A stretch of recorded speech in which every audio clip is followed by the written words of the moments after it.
welcome to Film Snobbery Live. I am your host, Nick Baisley, and I have a fantastic show for you guys this week. Normally, I'm just fucking with you, and the show is absolutely god-awful. But this week, let me tell you what we got going on. Okay, we have actress, writer, director, Brea Grant. Who would not want to have this lady on your show? Well, guess what? We do. It's awesome. So if you don't know Brea, she's an actress. She's been in Rob Zombie's Halloween movies. She's been in Heroes. Come on now, Heroes. She's got a movie that just premiered at Slam Dance called Best Friends Forever. That is a fantastic show. And she's also a comic book writer. She writes for books like Suicide Girls. She writes for Let's Play God and many others. It's really talented. I'm really looking forward to picking her brain on some stuff and also sharing your questions here from Twitter and over in the chat room. So if you're in the chat room or if you're watching this right now, make sure you're at FilmSnobberyLive.com and you're interacting with us, because that's what this is all about. I don't do this for me, I do it for you. So what we're going to do now is we're going to show you the trailer for the awesome Slam Dance movie Best Friends Forever, directed by Brea Grant, written as well by Brea Grant, and and we're going to talk to the young lady in a moment, and we'll be right back. 5, 6, 7, 8. You're exactly where you're supposed to be. Oh my god, don't make fun of me. This is your first road trip. I planned a very special scenic route. Only you would start a road trip on the first day of the apocalypse.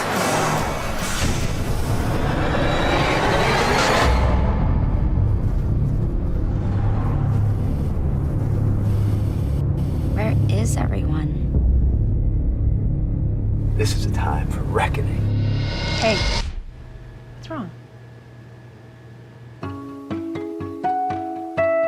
Do not attempt to leave your homes. The governor has declared martial law. The dregs, the spider. Why did I do that? Why? It's gonna be okay. There's no water left. Everyone's gone crazy. Don't you know it's dangerous to be outside right now? You're sorry. What is wrong with you? Are you looking for someone? I know that it can feel dark sometimes, but I'm your best friend.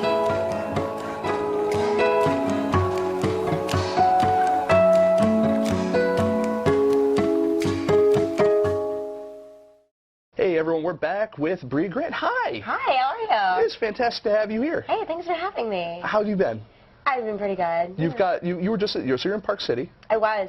Now let me ask. So Park City, all filmmakers want to go there. Whether you're at Sundance, whether you're at Slam Dance, you were at Slam Dance with Best Friends Forever. I was. And it's awesome, great experience. And do people know what Slam Dance is? Let's tell them what Slam Dance is. Let's tell them. Let's inform everyone. Okay.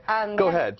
Slam Dance is really fascinating, and I only heard about it a couple years ago, but it's sort of like an indie filmmaker response to Sundance, and the idea is that Sundance came out of this like independent film world, and now they have like a lot of big stars, and it's really hard to get in, and Slam Dance really focused on independent films under a certain budget. Their competition category, you actually have to be a first-time filmmaker, and you have to be under a certain budget. So it's super cool and awesome for us, because I was a first-time director, and so you're competing against a bunch of other indie filmmakers who've never made movies before, which is cool. Just out of curiosity, did you actually submit Best Friends Forever to Sundance as well, like every filmmaker does? We did, and we did not get in. You did not get in? Just so you know, so everybody doesn't feel bad about themselves. It's really hard to get into Sundance. Sons of beaches. Yeah, well, Slam Dance is great. I mean, I've had an opportunity. I was there not this past year, but the year before, and we actually just did an interview with Peter Baxter about their Slam Dance on the road that they're doing. So let's talk about your experience at Slam Dance, though. You had a good screening? It was fantastic. I mean, so the people at Slam Dance are super nice, and all of their movies are chosen by past winners, or past, maybe just past competitors. Alumni. Alumni, that's the best way to go. And so they're super nice, and all the people who are picking the movies are super nice, but then also just the people running the fest are amazing, and it was super great. I did get the flu. Yeah, that happened, huh? Yeah. Where do you think you got it? Were you doing all the buses? No. Was it the buses? Oh, no, I got it from my boyfriend. I know exactly where it came from. He went to Vegas and partied the week before, and then... Oh, so you didn't get, like, the Sundance flu. No, I got some sort of really... I actually went home early because I was so sick. Oh, wow. And we were just... I mean, he got there and was kind of sick and went to our screening, and then our premiere screening, And then I started feeling sick, and I made it to our second screening, and then after that, I was in bed for the next few days, which sucked because I needed to go to meetings and do all these things, and I was like, no way. I was going to say, how do you, what do you do to take advantage of the fact that, I mean, you are at Slamdance, but, you have that Sundance kind of press and all that kind of stuff that's there, and not for nothing, you've got some cachet. Right. You know what I mean? You have juice. You're Brea fucking Grant, Come on now. So, you just be like, I'm Brea, bitch, so what do you do to kind of try to take advantage of your time at places, that have that kind of visibility? I mean, well, we hired a publicist, which I think is absolutely necessary and unfortunate in that, like, I mean, when anybody's planning out their budgets for their films, that should absolutely be included in your budget. Just plan to spend $5,000 to $7,000. I know it's a lot of money, but no one told us. We didn't know this was going to be coming up our way, that we needed it. But I knew it as an actress. A lot of time, I hired a publicist as an actress, but as a filmmaker, it was a totally new adventure. But that was really super helpful. But then also for me, I know a lot of people, so it was great because we got invited to parties and got to go do other things because of just like some of our connections that way. Well, that's cool. You got a couple of the parties, right? Yeah, exactly. I mean, I think anybody's been to Comic-Con, I kept comparing like the Park City to Comic-Con because it's like full of people and everybody's kind of sick and everybody's like trying to like promote their thing and like we're literally like putting up posters we would just go down the streets and put them on top of other people's posters and then it would be covered up in like 3 minutes. And it's still fanboyish, but just it's movie fanboy, not comics or whatever. Exactly. But do you go to Comic-Con? I do. Yeah, because you're a comics writer. Exactly. Yeah. That's right. Yeah, and just also, I mean, Comic-Con's fun. I've never been. I've been to. Oh my God, you have to go. I want to, but you have to go. I will make an effort to. I've been to Kamikaze. I've been to a couple of the Wizard Worlds. I've been to Chicago and Philly, but I have yet to go to San Diego, like the mothership. Right. I mean, to be honest, San Diego is a little bit stressful, and it's not just like it's so full of people, and there's so much to do, and there's so many people who are like, you're just getting like 100 texts an hour where everybody's like, let's meet up, and I'm like, I live in the same city as you. Why am I trying to meet up with you here? And it's a little stressful, but it is super fun, and there's a lot of stuff you would never see except there. But I like the smaller cons better a lot of times. Like I love Emerald City, and I love like those kind of places because it's more comic-centric. So if you go for that reason, then not to like party and hang out, then those are the better ones to go to. Does it ever occur to you, obviously a lot of the people that know you probably know you from the more mainstream, either like the Halloween movies or Heroes. Right. Do you ever get the feeling where you're just like, but no, I've done so much more since then? I know, right?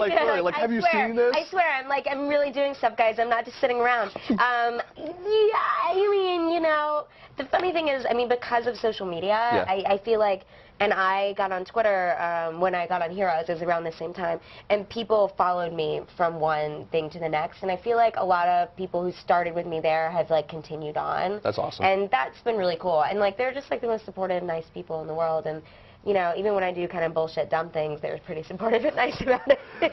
Sometimes, it's, especially if you're having a bad day, maybe you didn't get the audition or, nail something, or, you go to, it's just like, all right, this is everything. No, I refuse to believe that. But you know what? Speaking of some of the people that have been following you, let's go, as I say, go to the videotape, as it were, or in this case, let's go to the Twitter. So we have a few tweets here that we're going to put up on the screen that I'm going to read, and I say that more as a cue to the guy over there from last week. No, he's Bill's great. So here we go. So Jazz Moore, at Jazz Moore. Yeah, which I know Jazz. You know Jazz? Yeah. All right, this ought to be good then. Because she actually says the follow-up tweet is, haha, great, she'll laugh when you ask, I bet. Because I said, I'll definitely ask. So ask Brea, what was it like working with such an amazing animal actor like Cheeseburger the Tortoise for BFF? Jazz was, she came and worked on Best Friends Forever on the reshoots here in LA. We shot most of the movie in Texas, but then we did our reshoots here in LA. And there was one day she brought her tortoise, which she talked about bringing her tortoise a lot, and then one day I was like, okay, bring the tortoise, and we shot the tortoise. And the tortoise actually makes an appearance in the movie. The tortoise, what does the tortoise do? It walks across the sand. That's it. It's pretty exciting. I'm excited. You know what? Several people have been like, I love that tortoise shot. And I'm like, that was really random that people, but yeah, it was great. She did it. She was a great worker. Great. Fantastic. One of the other things, too, you got a little tweet from the Orlando Film Festival as well. I saw that earlier today. Did I tell you? Great festival. Is it? It is. Real nice, good party festival, very good, nice If they're for watching, they filmmakers. should send it, they should let us, you know, let us come. Hello. Give us an invite. When is the festival, do you know? Get in on that. It's normally in October, November. It's October, November. Yeah, somewhere around there. Maybe out by then on VOD, but we have not announced and we don't know. But if not, I shot a movie in Orlando, and so I love Orlando. It's a lovely place. Lovely place. We have another question as well. All right, this one, I believe I have the right one. It's from Robert Coupe. And at FilmSnobbery, as per at Brea Grant's list of acceptable topics, which you had listed before. Let's see. Send them your questions. Better stick to these categories. You said donuts, filmmaking, acting, and dogs. Yeah. So he said, what is the best type of donut to eat whilst making a film? Oh, you know, you know what happens? Here's what happened to me when I made a film. I quit eating, and not like on purpose or not like, it was just like things started, I started choosing sleep over food. Like I just like at night when it was like I could go to bed because I'm done with my work, or I could have dinner, I would go to bed. And that was sort of like, yay, I got my like 5 hours of sleep instead of like 4.5 or whatever. I don't know, I didn't eat any donuts.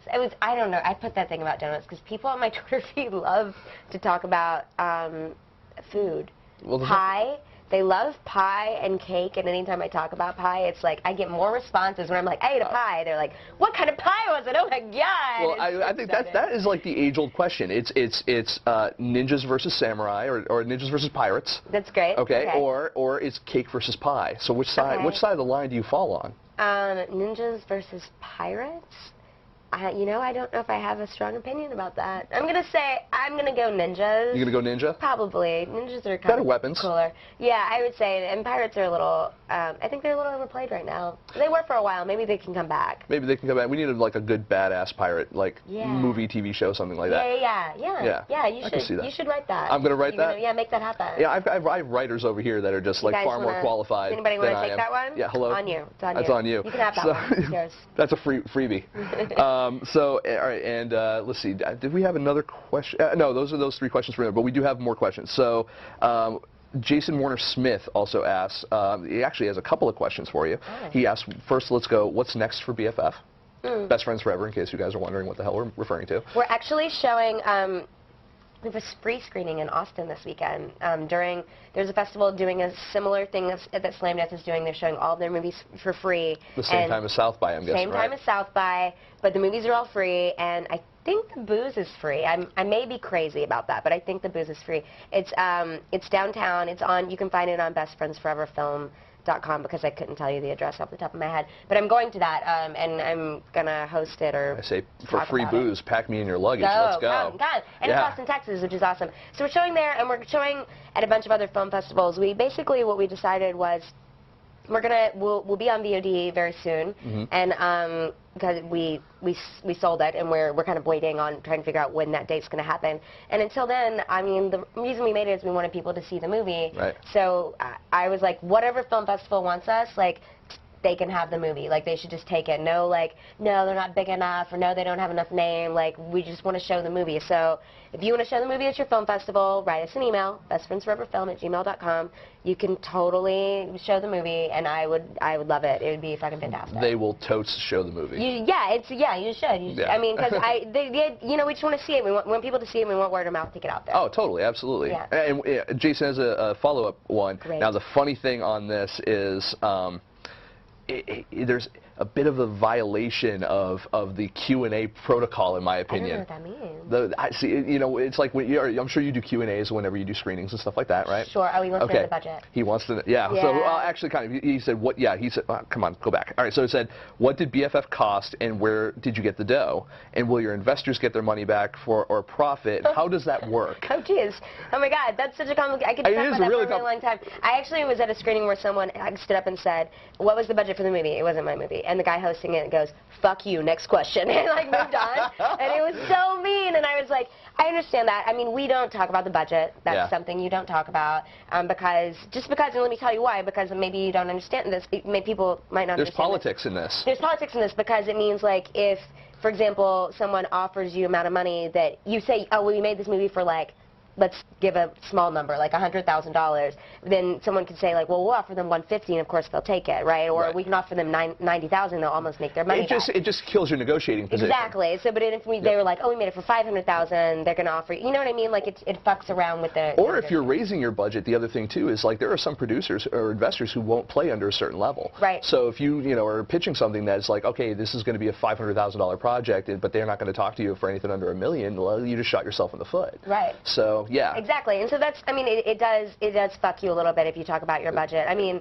it wasn't very much. I like to tell people that we shot for very, very little, and it's very possible we shot on film for very little, which is super hard to do, and I think we pulled it off, which was really, really awesome. And I do want to say that we went through private investors, and we had several investors come in. We had some fantastic EPs that did another movie I did called Homecoming, and they were amazing. And Homecoming, fantastic flick. Sean Hackett directed. Yeah, friend of the show. I'm good. Yeah. Has he been on? We've had him on when we were back in Massachusetts. We haven't had him live in studio. We finally met. We met in person though. He lives right over the hill from me. Oh, that's great. We were actually texting back and forth last night. Like, we really should go get a beer. Yeah, you should. He's fantastic. And but we raised a lot of our money via Kickstarter, which I like to say, because that was, we didn't go through a traditional way of raising a lot of our post money. How was that experience for you, raising money through Kickstarter? Because it's a lot of work. I mean, you already have a bit of an advantage over some people because you have a following. Yeah. You know, so did you find that really helped? Or? No, doing Kickstarter was fucking horrible. Yeah. I mean, I would never do it again, not in a million trillion years. I'd say that, and like tomorrow I'll have like a Kickstarter page up. Yeah, totally right. But it was so for my new movie, hard. not in a million years. Right, not in a million. It was really, it was almost as hard as shooting the movie. I know that sounds crazy, but we had 3 people. It was me, my producer Stacey Story, and Brea Meow, who co-wrote and co-starred and produced the film as well. And we best last name ever, by the way. Right? Isn't it great? Yeah. And we did that. We worked on it, I mean, 24 hours a day. Like, each of us would take a shift. I was editing the movie at the time, so I would come home at night and write emails, and they would do stuff. We made like 40-something videos to promote it. We raised our money, but it was like the most nerve-wracking thing I've ever done, and I hated it. They were like, it kept me up at night. I didn't sleep. We would call each other. We'd be crying. Like, wow. It was really intense, and I feel for people running Kickstarter campaigns now. And also, like, yeah, it just makes me so, yeah, it was stressful. I can imagine. It is. We were trying to raise a lot of money, though. Yeah. Our goal was $75,000, and we raised about 82 or something like that. That's fantastic, though. Yeah. I mean, I feel like we raised $5,000 to bring FilmSnobbery to LA. Oh, cool. And so I completely understand, but I couldn't imagine having to raise like $75,000, $80,000 for something. It was really hard. I mean, you get to that $20,000 mark, and you're like, oh my God, we're not even halfway there. And it was just like, that was super stressful. And luckily, at the end, a couple people came in and like really were really nice, and it was fantastic. So we have some more questions from people in the chat room too. Oh, let's do it. Let's do the chat room. So, if you even know the answer to this question, I don't know who it's by, but we will acknowledge you if we can find out who you are. How much did Halloween 2 shift from script to filming? Oh, a lot. A lot, actually. Yeah? Tons, yeah. So Halloween 2, which is directed by Rob Zombie. Heck yeah. Rob Zombie is, I think of him as much more, he's very much an artist, like in every way. And so a lot of times I would show up to set and it'd be like 6 a.m. or whatever time you get to set, and he shows up and he's like, here, I wrote new pages. And he's he just like spent the whole night like writing new stuff, which was super cool, but also like, as an actress who had just come off a TV show, which that was super stressful for me. But he was really open to letting us improv and like do all sorts of stuff, and he was super awesome. So it changed a lot. They reshot the ending of the movie, so that changed. And a couple scenes I did, a lot of stuff got cut, not just my stuff. They just cut all of my stuff. They cut all Brea. But it changed quite a bit, but I think that's Rob, and I think you can really see Rob in the movie, his influence as a director, not just as a writer, which is kind of cool. That's cool. People ask me all the time, like, because I'm always asked, what's your favorite movie? I'm always asked, favorite horror, stuff like that. And people... Well, I'll occasionally get in discussions with people about the Halloween movies. And here's the thing, my take on the Halloween movies. If I forget they're Halloween movies, I love them. I love them. I can see that. And that's no offense to Rob Zombie. I mean, they're Rob Zombie movies. They're Rob Zombie movies. Yeah. It's just like, I love The Devil's Rejects. I think that's a great movie. I think so. It's funny though, but I think it's because the canon of Halloween, Michael Myers, that whole story is so ingrained in me from the Carpenter. Right. You know, that as soon as I try to shift my, you know, from that story, even if there's a shift in the story, it kills me. Also, it's a totally different kind of filmmaking. You're talking it really is. Rob Zombie versus, I mean, like, the original Halloween is so paced, it's so deliberate, the music is a very specific way, and like everything is so John Carpenter in that, whereas the new ones are so Rob Zombie, like they're shot on 16, they're shot in that like very like handheld, like, you know, sort of crazy sort of way, and they have like that grittiness that he brings to filmmaking. Absolutely. But that said, still really enjoyed them. Just I have to forget that I'm watching a Halloween movie. Right, I can see that. No, That totally. makes sense. That totally makes sense. We have another one. So Deanna Ricks asks, it's at Deanna Ricks, so maybe it's from Twitter as well. Wasn't this your first time directing? And tell us about your experience. What was the best thing? Hashtag best friends forever. So yes, I'm guessing it was Twitter. Yeah, it was my first time directing. I was trying to think of what the best thing was. Yeah, it was really intense. Best thing was and cut. No. It was really intense. I liked directing.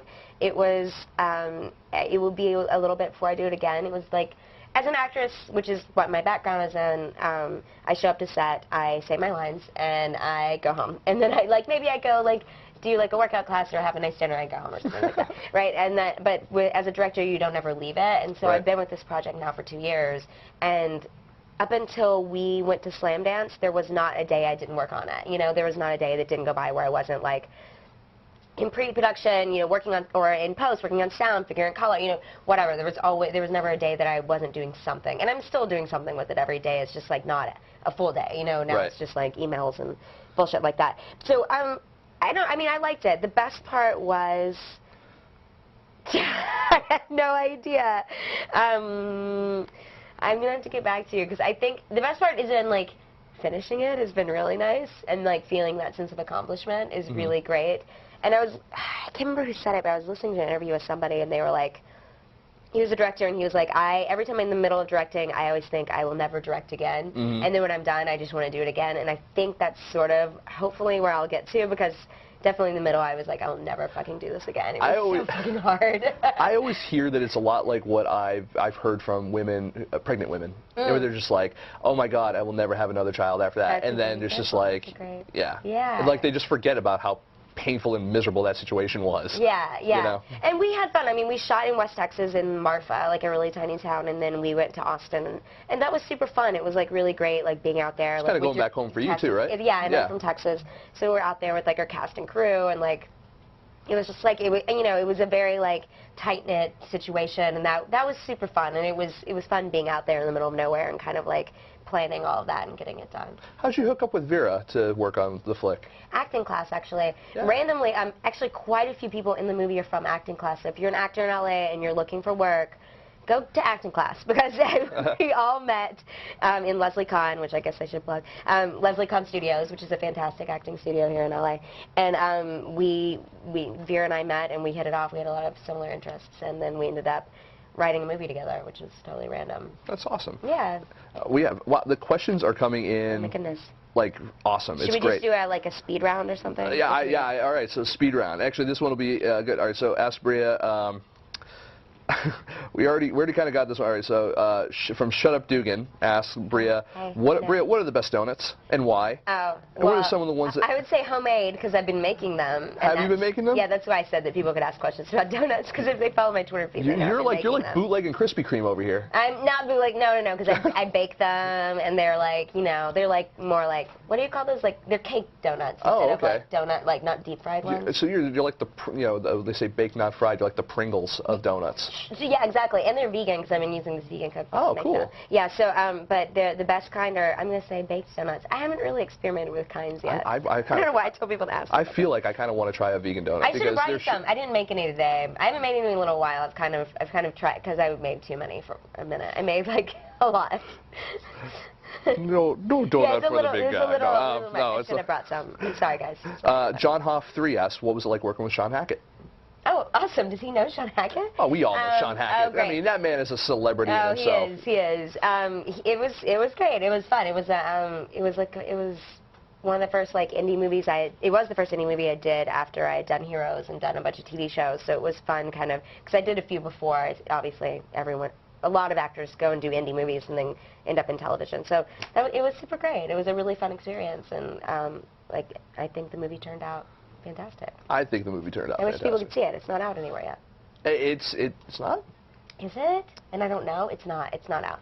Sorry. I think it's gonna be. I think it'll be out on VOD soon. It's out on in my Good, heart. good. Right Great. there. No, I've seen it. I enjoyed it. Hackett and I have discussed it. So, all right. So let's go another one here. Sorry. Ricardo Films asked questions for Brea. What was the hardest part of being a director? Do you plan on directing a movie again? Which I guess kind of segues back into what we were saying. Yeah, and I think the hardest part of being. I mean, I think. I don't know. Being a director, it was hard for me to decide like who to hire. I know that sounds really crazy, but like making those decisions because I'm on the other end of it so often as far as like being an actress and trying to get a job. It was. But now you have the power. I know, but I hated that. Did you? I did because, you know, you don't want to, because even like, you know, when I was hiring DPs and I was hiring like all sorts of people, and that was always really hard for me, which makes me sound like I can't make a decision. So there was that, and then also just not sleeping. Yeah. Was really hard. that was really terrible. Your brain going all the time? Your brain going all the time. And then, and the editing process is like almost impossible. It's fucking impossible because there's so many choices. Like, how do you know which one's the right one? There's no right answer as a director, and I did not like that. Here's another friend of the show, Alexia Anastasio, asks, do you have any daily rituals that help your positive mindset on set or when you're directing or acting? Or? I like that. Is it she? I like that she thinks that I'm really positive. That's great. No, I am positive. You missed it off camera. She was just tearing. I came in here and I just started throwing water bottles everywhere. And no, I don't have any daily rituals. I don't have anything. No? How about something like yoga? Or, I know because that's a big thing out here. I don't know. I don't do it. Well, I do work out quite a bit, and it helps me get out a lot of my tension, anxiety. You know, I do, and I have a dog, and I walk my dog a lot of days, and most days I don't bring my phone with me. What's the dog's name? Her name's Hattie. Hattie. And she's a big old fluff ball. Like, she's a chow retriever mix, so she's a big-ass dog. And she, I try not to bring my phone with me, so that's really nice, like, to kind of, like, go and, like, clear my head, like, have my thoughts, or, like, if my boyfriend's with me, we can talk or whatever. That's a nice, like, sort of, like, end-of-day ritual, which helps quite a bit. That's cool. First Glance Film asks, really, Bill? Not gonna, no. Ask Brea about her cupcake. I was actually going to worry. I was going to ask this, so glad you brought it up. Your Cupcake Quarterly spread just came out. It did. It did. It was the big geek. You know, we have friends, mutual friends that are in that. Oh, do you? Yeah. Fantastic. You know, I haven't seen it, and they sent me like a zip file of it, and it like didn't work on my computer. No offense to them. I just like haven't seen it yet, and I only have seen my photos. We have one photo from it up that we actually threw on the screen earlier, so maybe we'll throw it on again later or something like that. Yeah. It was cool. Yeah, it was a pinup girl magazine, and they did a geek edition, so they had like all these cool like geek girls who do a lot of social media stuff, and mine was all comics themed, so I'm like holding a comic book and I don't know, look at 1950s. I don't know. So it was fun. It was super fun. You're reading like Seduction of the Innocent and stuff like that, you know, feeling bad about yourself that you're reading horror comics or something. Yeah, pretty much. I don't know. It was super fun though. It was like a really fun shoot to get to go and like wear like pinup girl. I had my hair done all like pinup girl style and stuff. You like that? Super fun. Oh my god, I love it. Well, I'm a very girly girl, so like anytime anybody's like, we're gonna put red lipstick on you and like pin curl your hair, I'm like, done, in, want to do it, like whatever you want to do. So. Here's an all right, so Jake M. Larson asks, how about one thing that Kevin does that annoys her? Oh my goodness. Kevin is my boyfriend. Yeah. I hope he's watching. As soon as we were talking about someone, as soon as someone said, like, what does he do? You know, I'm like, I've been in this position. This is a boyfriend question. Kevin doesn't do anything that annoys me. He does, you know what, Kevin likes to, he live tweets or live streams himself like drumming and stuff, and then the other day he came in and like put his sweaty clothes on me afterwards and then showed it to the internet. I didn't like that at all, but I liked it in a like that was funny kind of way. I gotcha. He likes to fuck with me. Today I don't know if you have time for me to tell a dumb story, but today I was trying to get into the garage, his garage, and I was like, I went and got the clicker, and I was like clicking, and it like wasn't working. I was like, weird. And I started walking off, and it kind of went up a little bit, and I was like, oh. And then I went back and like started doing it again, you know, and then it like went down, like, and I was like, what am I doing wrong? And I sat there for so long, and finally I walk into the house, and he's like in there dying laughing because I had the wrong clicker, but he had it, and was like fucking with me. So he likes to fuck with me a lot. That's pretty much like his joy in life. That's fantastic. And I'm really gullible, so that is so like I'm the perfect person to fuck with. That's fantastic. Yeah. Note to self. Yeah. If I ever get another girlfriend, that's a joke that's happening. Yeah. Give her the wrong clicker. The wrong clicker. In the garage. So, how did you fall from the whole acting thing into comic book writing? Because you work on a lot of cool stuff. Thank you. Yes. I was on Heroes, and I had a lot of downtime because, Heroes was an ensemble show, so even though we would shoot 10-day shoot days, I would only work 4 or 5 of them. So that means I had 4 days I can't literally do anything. So my brother and I were trying to write screenplays, and that wasn't working. And then we both read comic books, and we were let's write comic books. And I met Ben Temple-Smith at who's a great comic book artist and writer as well. But I met him at a comic convention and told him I wanted to write stuff, and he was like, let me introduce you to IDW, and then it kind of went from there. And so our comic books have all been with IDW, and they've been pretty amazing. Yeah, you have Let's Play God, there's the Suicide Girls stuff. And our first one was called We Will Bury You. We Will Bury You. Yeah, it's a 1920s zombie story. Nice. Zombie fan?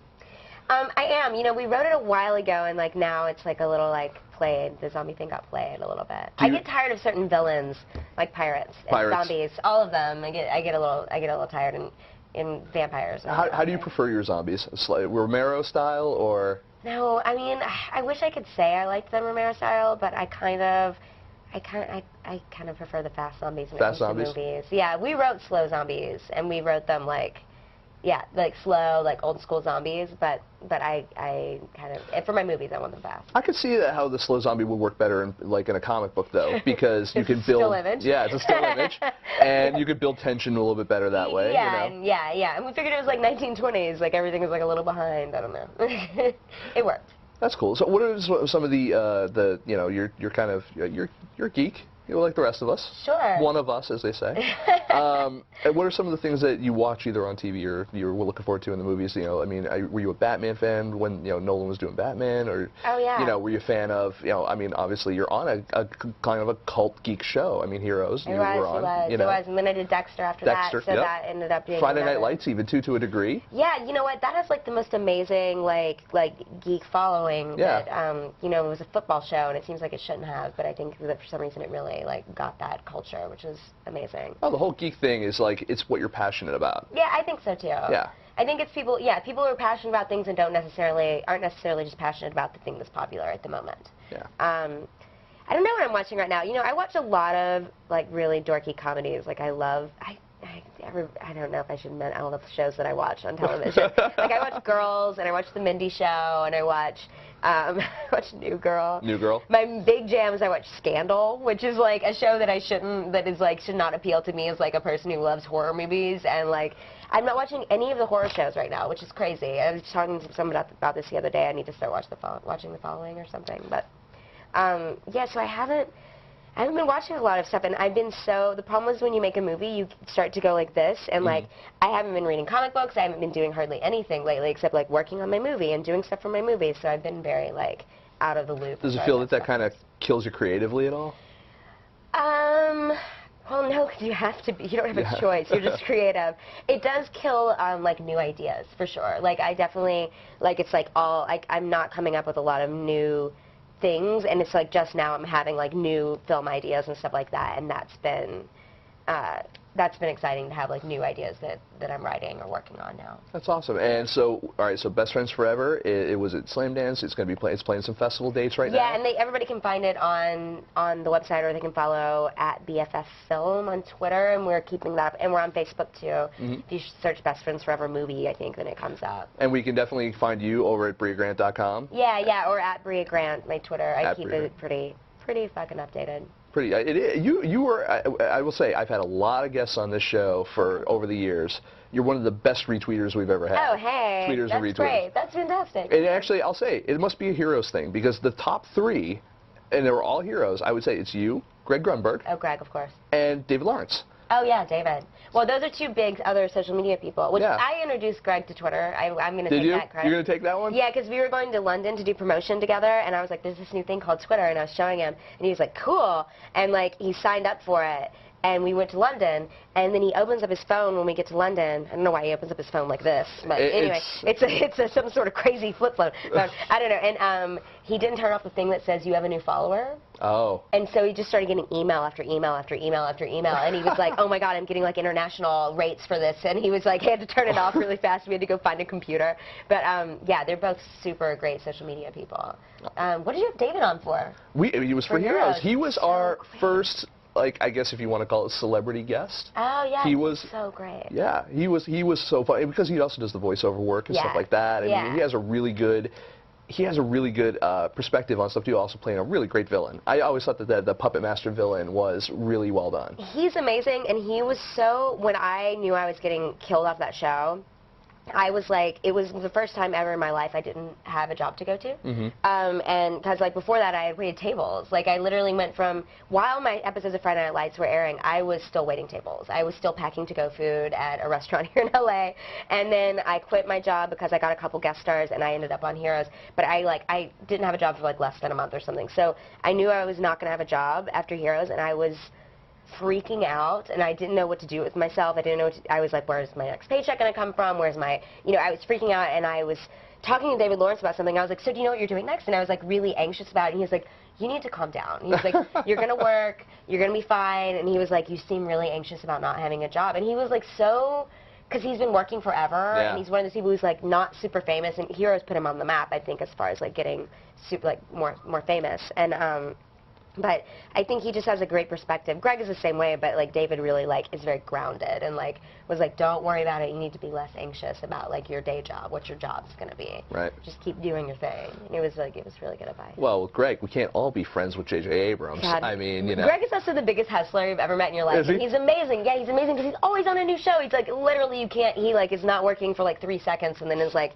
I don't know if he's ever had a pilot season where he hasn't had a pilot. I don't know if he's he's just amazing. Well, so just real quick, you're not, you're obviously you're from Texas. We'd already established, and you came in here. You came out here, and you were waiting tables and all that. Totally. What do you do? What goes through your head, and what kind of advice can you give people who are just kind of moving out here to kind of, whether it's to be a writer, a director, an actress or an actor, anyone? What is the biggest kind of thing you would say to them? Like, like that moment where you had with David Lawrence, like, hey, don't freak out, it'll be okay, type of thing. Like, what would you kind of tell them?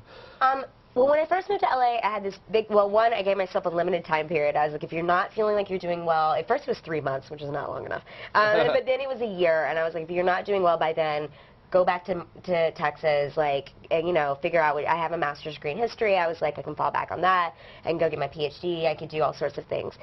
So I had a time limit, which I don't suggest doing, actually. But because I put that limit on myself, I told myself I had to do something every single day, and I kept a journal. And I don't know where that journal is, but I kept a journal that was like, this is what I did today to help my acting career. Like, I took an acting class, I sent a postcard, I went and met with a casting director, I wrote my agent an email saying this is what I'm doing.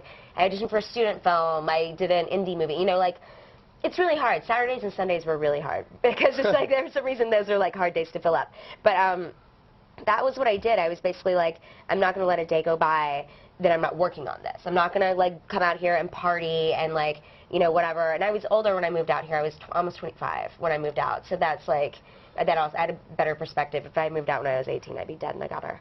But I just think that, I think that like treating it like it's your job instead of treating it like it's your hobby when you first start and hit the ground running and, and just being vocal about what you want, and I think people are really responsive when you're like, I'm out here to pursue acting, and people are like, oh, great, what are you doing? And if you can like, if you're working, then you have that confidence that you're going to do something. How do you answer that question though when you don't have something going on, where people like, where I hate to say you're like bullshitting basically, but you're to the point where you're just like, it's not like you're being lazy, you're going out, you're auditioning, or you're writing, you're trying to get pitch meetings or whatever it is you're doing, but it's just not happening yet. What do you say to those people who are just, aside from fuck off? Right. Next question. And we're talking about, we're talking about like people who just moved here. We're talking about people who just moved here. Yeah, so let's say they're in their first year. Happening. And, it's not happening yet. They're hustling, but it's... I think it takes time. I mean, I have a theory about LA that it takes 3 years to live here because it takes that long to learn your way around and to start to meet people that you actually identify with and like hang out with them. It's a tough fucking city to live in because like you're always driving. It's hard to make friends. Like people don't socialize in like the way they do in other cities. Like everybody's very like sceney or like they're trying to meet someone to help them do this thing, and it's hard to make like legit friends. I think it took me 3 years to make friends. Yeah. But I mean, I don't know. I mean, I think the main thing to remember is that it's always like this. You're going to have days where it's like, oh my God, I got a meeting with this person, or oh my God, I got this audition, or whatever that thing is that you're trying to do. And then you're going to have days where it's like, oh my God, this person is never going to hire me, or whatever. I just got turned down for that role, or whatever, or I can't think of anything to do with my life and I'm terrible and whatever. I think that to remember it's like this and to just have faith and to keep working. I mean, I think the people who hustle are really the people who, you know... The cream rises to the top. I think so. I really do believe that. I think the people who keep working are the people who, you know, even the people who don't have as much talent, the people who work the hardest get there. And I know that sounds terrible, but I do think that people who work their asses off do well. Oh, absolutely. This isn't an industry where you can sit on your laurels. And you obviously hadn't, because you have, you know, you've gone from TV show to movie and directing, and when you're not doing that, you're writing, and you have all this other stuff going on. Well, I get bored easily, so that's one of the things. That helps. I get really bored, and then I have to do something, because otherwise I'm like, oh my God, I just made 400 donuts. Someone eat them. And it's like, I'm crazy. I will do that the next time that happens. I'll call you. Please do. So I want to say thank you, though, for coming on. Thanks for having me. You enjoy it? You have a good time? Yes, it's fantastic. You can lie to me. It's completely fine. And he gave me a little like gift thing when I came in that I'm going to eat right after this. We have gift things with snackies. Very exciting. That's what it's all about. You know, I know how to treat my guests. Come on. Yeah, I appreciate it. Us and the whole Hot Pixel post-production people that are here, where we're shooting. Facility. It's awesome. Yeah. Thank you. Yes, everyone should come and do their post here.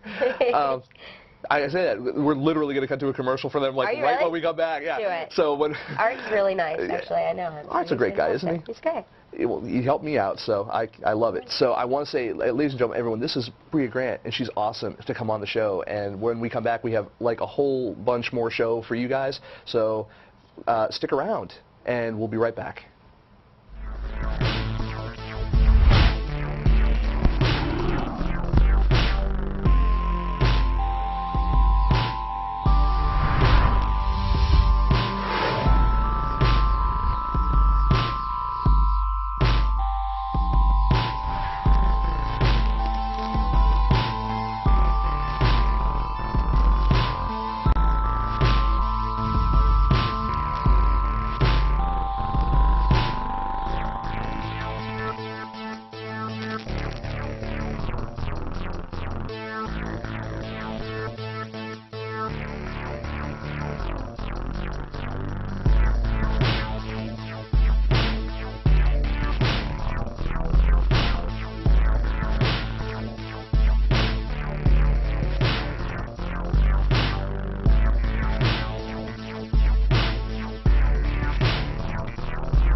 Hey everyone, we're back, and that was such a fantastic experience to have Miss Brea Grant on the show. It's been a long time coming, and I'm glad I was able to talk with her about Best Friends Forever. I'm just very excited. We have another film that I want to talk about, another interview that we did this week that I'm really excited about with another filmmaker that we've been trying to get an interview with for, I kid you not, at least 2 years. And it's been one of those situations where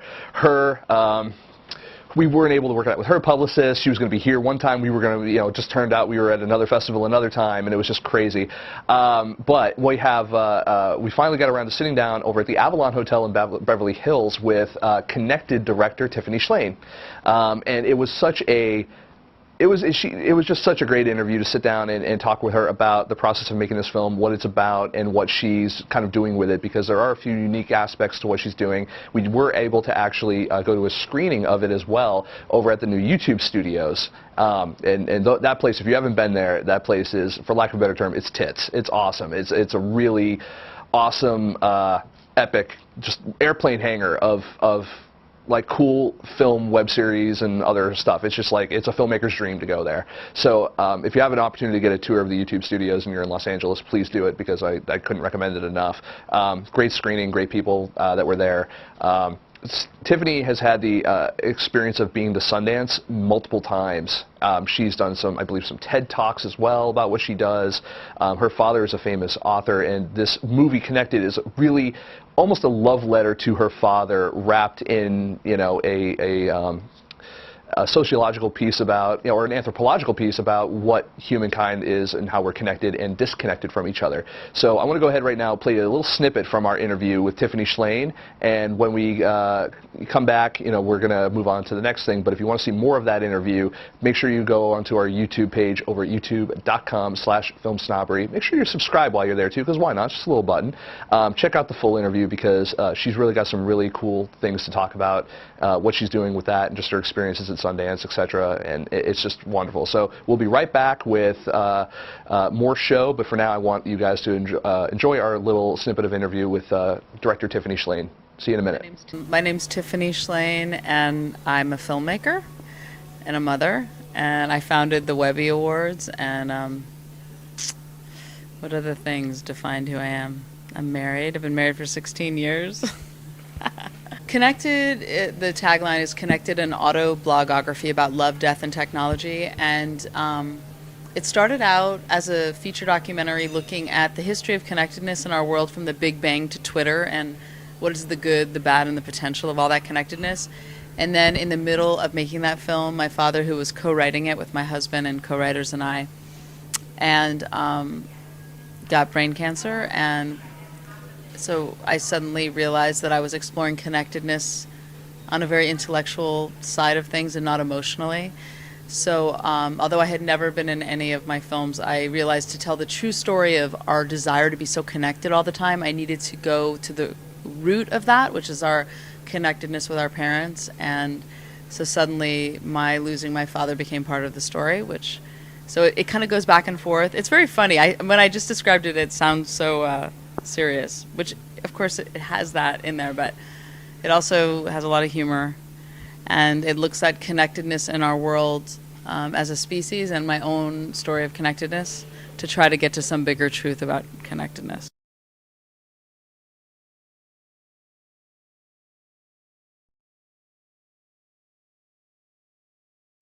So I'm at lunch with this really good friend of mine, and we are having a fantastic time. I haven't seen her in years. We're laughing, drinking, talking. But I'm still getting this urge to check my email. And I was like, Tiffany, stay focused. You traveled all the way across the United States to see her. Stay focused. But eventually it was like, it overtook me. And then I faked needing to go to the bathroom. So I excused myself, grab my phone, go into the bathroom stall, kind of hiding, texting, emailing, thinking, what if I become?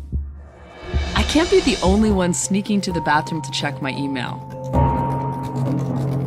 Technology is clearly changing us, and the way we connect with our friends, our families, and the world around us.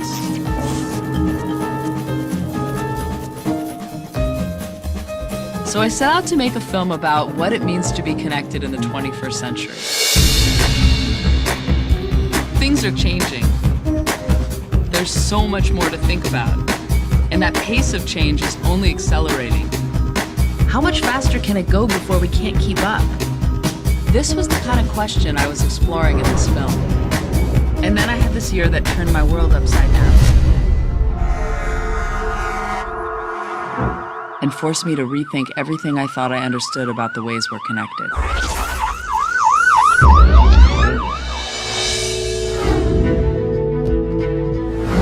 We as humans have accumulated so much knowledge. Why do we have such a hard time seeing the bigger picture?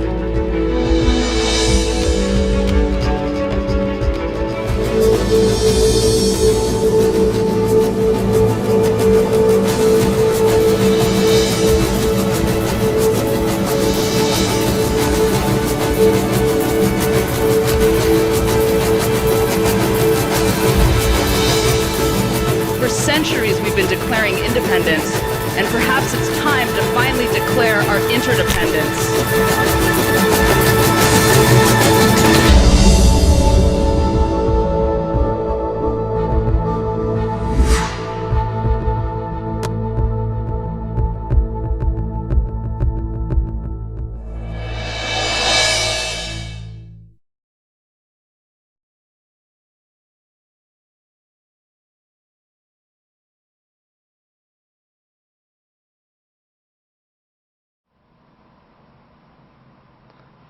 Hey everyone, hope you guys really enjoyed the interview we just did with Tiffany Shlain. She is so fun, and she's got just such a length and breadth of things to talk about when it comes to not only technology, which is the world I actually come from, but also film. I mean, it's a really great to talk to her for me because it's a great intersection to all the things that I'm very passionate about as a geek. And speaking of geeks, one of the things I want to talk to you about, we kind of talked about it last week as well, but I've got a little bit of an update. The Geeky Awards. I'm a judge on the Geeky Awards. You can go enter your entries over at thegeekyawards.com, which they just extended their entries to April 30th, and it's if you're not familiar with them, basically they are the Oscars for geeks.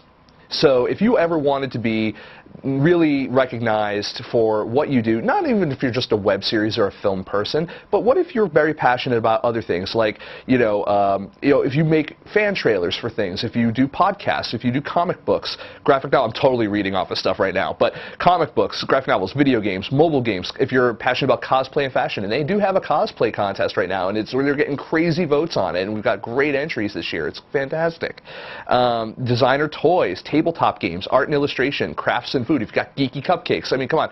I would love to see a really cool cake shaped like a TARDIS that somehow is bigger on the inside.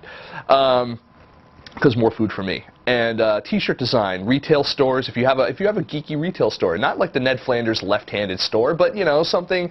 If you got a comic book shop or something like that, and you want to talk about what you're doing with that. And enter it in, it's awesome. Websites, home decor, if you do con booths and it's geeky, crowdfunding geeky thing, like the what is it, Legend of the Night or something like that. There's this great Batman documentary that's coming out. It's on Kickstarter right now. It's fantastic. Check out Twitter for it. I think it's called Legend of the Night, Night spelled with a K. And it's all about Batman and how Batman inspires people. I mean, those are the things that they want to see over at thegeekyawards.com. I'm again, like I mentioned, I'm a judge. The reason why I'm bringing it up, though, is because I'm going to be doing a Google Hangout with these guys on the 13th of March. I think it's around noon or 1 o'clock or something like that. We'll figure it out. But keep an eye out for it because I would love for you guys to see myself talk about what I'm passionate about, the things that make me a geek, and share kind of a little bit of my world outside of film snobbery with you guys. So if you want to get to know myself a little bit better, I don't know, maybe you do, maybe you don't, but if you do, great opportunity to check out that Google Hangout on the 13th. So that said, we've got, so yeah, I'm just going to say it again. GeekyAwards.com. These guys have a bunch of stuff in the works right now. I cannot wait to disclose more information as it becomes available. So the next thing is, I was on Twitter. Okay, so I'm on Twitter, and I get messages on Twitter all the time. 90% of them are people going like, hey, will you, back my crowdfunding campaign? And believe me, if I had money, I totally would. So the best I can do is throw a retweet out or whatever. But I got something else that was interesting this time. So we're always looking out for people showing us a cool trailer or something like that. Well, what we got was this guy these guys are the Makeshift Movie Makers, and they said, hey, check out this video. Might be good for film snobbery. Maybe you show it on your show. And I took a look at it. It was on YouTube, and I was like, fuck yeah, I'm totally going to show that on my show because, the method is a little janky, but you know what? It works. It's DIY, and it's totally what independent film is all about. So I want to show you guys right now. It's the Makeshift Movie Makers $18 jib made in under 3 minutes. Now, it's made in under 3 minutes. The little skit that they do is actually a little longer. It's like 6 minutes. I don't know if we're going to show the whole thing, but I want to show you guys at least a little bit of it because these guys are kind of cool. I like what they're doing, and we're always happy to share like new and awesome stuff with you guys. And maybe you might learn something for your next movie. So when we come back from these guys, we've got a little bit of show left. We're basically going to wrap up though. But first, Makeshift Movie Makers, $18 jib, under 3 minutes. See you in a minute. Hi, welcome to Makeshift Movie Makers. Today we're going to show you how to make a crane jib for only $18 in under 3 minutes. Let's get started.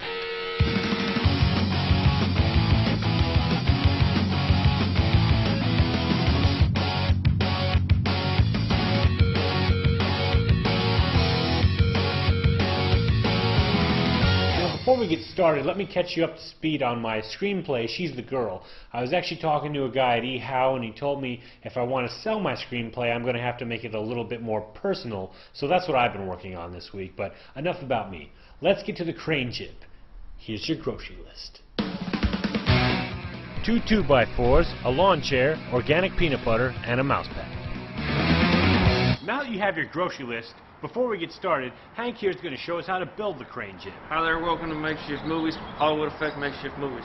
Today's episode we're going to teach you how to build a jib. A jib is much like the slider, from what I understand, except instead of going horizontally, it'll go up and down. It's more of a pivot right there. Yeah, on the elbow. Depending on if it's well balanced or. Well, yeah, but it's not one of these. You were doing one of these earlier. Well, it goes up. No, but it stays. While the guys are busy building the jig, it's time for a little 10-code trivia. What legendary... You know, online last time, there were some commenters just saying that you weren't likable. Oh, okay. So just for the future episodes, just kind of be a little bit more likable on camera. You know, just like be likable. You know. Okay. Right? I mean, we all want this to go well, right? Maybe we want a YouTube feature or maybe some sponsorship. Sure. Do you have any suggestions for me? Or? Just be like a person someone would like. Okay. Okay. You got this. You can do it, right? Okay.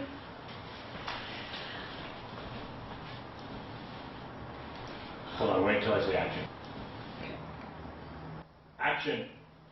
While the guys are busy building the jig, it's time for a little time code trivia.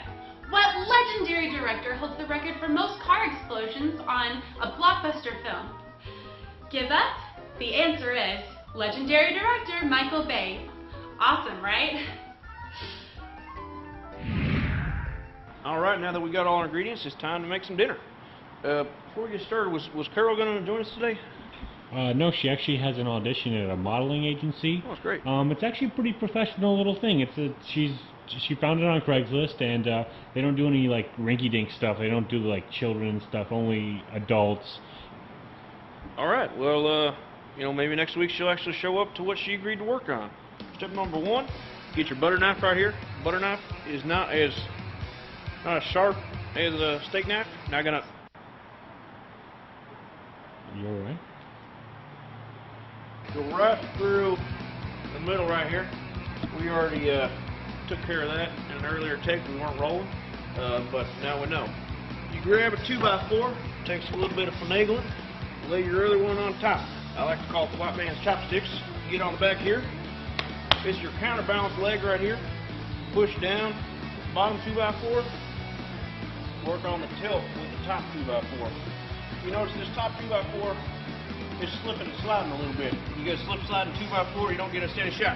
Now you get your knife again, and you get your organic peanut butter. Now the best part of this organic peanut butter is it cuts a lot of the friction. Now that's exactly what we need to do with this 2x4. So, let's open her up. Now just a little dab will do, just a little dab, little dab. Right on the end there. You're missing the most important step of the process though, mouse pad, nature's shock absorber. So you put your mouse pad right on the bottom right there. I know you guys use a lot of gaff tape and a lot of your other filmmaking stuff, but I do want you to know that we are a carbon neutral film production company. Gaff tape is not carbon neutral, so we use masking tape. It's just as good. You got to use about twice as much. So what you do, you get your camera, place right there, get some masking tape, and just wrap it around all day long. Just keep on wrapping around. I would recommend charging the batteries in case you got to take the camera off. Just give this baby a shot. You raise this up, look at that. Now that right there is a beauty.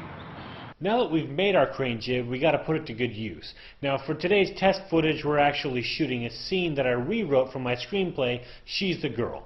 Roll 'em.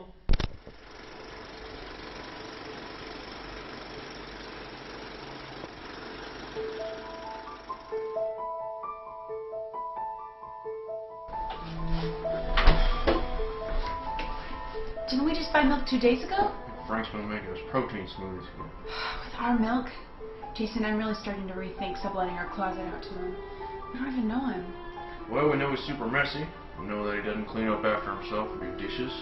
He eats all our leftovers and he smells bad. Did you write this about me? What? Did you write this scene about me? Did you drink all our milk? What? Did you drink all our milk? No, I didn't drink no milk. Oh, good then. This is completely fictional. Just go on with the scene. Action.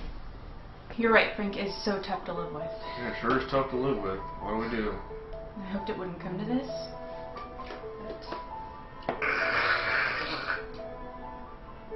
I think we're gonna have to kill him. What?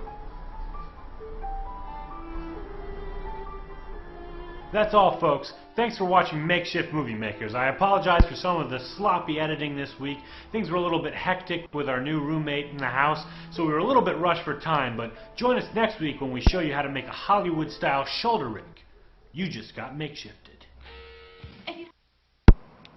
Hey everyone, we're back. So if you want to watch the rest of that, go on to YouTube and just search out the Makeshift Movie Makers, because there's some cool people. They reached out to us. We want to make sure that they get their due response there. But it is time for us to go. And I hate this part of the show. Every time I have to leave, I feel like my father when I was 5. He goes. It's sad. No. We got a great show for you guys next week, though. I'm really excited. He's the director of The Passengers. It's a movie he's in the process of, feature he's in the process of making right now. His name is Drew Daywalt. He is a master of independent horror cinema. You can actually read a lot of the stuff that he puts out on FearNet. So check out him over on FearNet. You can check out some of the stuff that, other movies and shorts that he's done. He's got stuff everywhere. If I took the time to list out his entire, IMDb credentials, we'd be here for a while. And this guy has only been, making movies for, well, that I've known of for the past several years, but he's just got a huge body of work that has been culminating and building, and he's got a great fan base, and he's just a great guy. So I finally got a chance to meet him in person when I moved out to Los Angeles. We met up at Kamikaze, and we're like, dude, do the show. And he's like, dude, okay. And one thing I like about him, too, I don't know if she'll be here or not, but one of the things I really like about him is that he makes movies with his wife. And I always think, I have friends of mine that are gamers, and they're married, and they play video games together, and it's like the cutest thing I've ever seen in my life, and it makes me have hope for my own future. If they can find people that are as passionate about the things that they like, maybe I can. It's a beautiful thing. So for all of you, those out there who are a fan of Drew and a fan of horror, and independent horror especially, you're going to love that show. So stick around. That's next week, next Thursday, same time, 7 p.m. PST, Pacific Standard Time, here at FilmSnobberyLive.com. Make sure to send us in your questions for Drew so we can read them live on the air, and make sure that if you're in the chat room, ask us your questions as well. We'll try our best to get to them. I want to thank everyone who actually participates in this show, both behind the scenes here and also in the chat room. I don't have all your names in front of you like I did last week, but I want to say thank you so much for continuing to support the show. Our numbers last week were awesome. I'm hoping that those numbers will grow every single week, and I hope that we can continue to provide awesome content to you guys. And thank you guys thank you for Brea for being an epic guest, and thank you for everyone who watches the show for being the best audience ever. Don't tell the other audiences though, because they'll get jealous. This is just for us. Okay, so and I also want to say again, thank you to the Hot Pixel post-production people here in Universal City. They were nice enough to give us the space and to give us the bandwidth and to just really give us a home here in Los Angeles when we were having such a hard time finding one. So if you have an interest at all in getting your post-production work done for your independent film, commercial, whatever, go to hotpixellink.com, and these guys will take good care of you. So I want to say thank you, good night, and we'll see you next week. See you later. Bye.